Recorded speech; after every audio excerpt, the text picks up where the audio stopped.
Siyempre, sorry kasi nung bata ako, nakikinig lang din ako sa mga soundtrack sa kalye. So, Antay! yun, hindi na namin yung pinapakagyan. Malay bagay, sobrang salamat din kay Lord.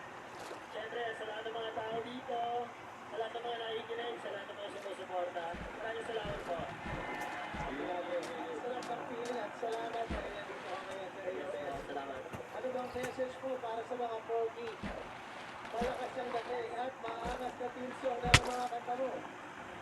Tuloy niyo lang yung pogi at tuloy niyo na talaga ang pagiging malakas ang dating!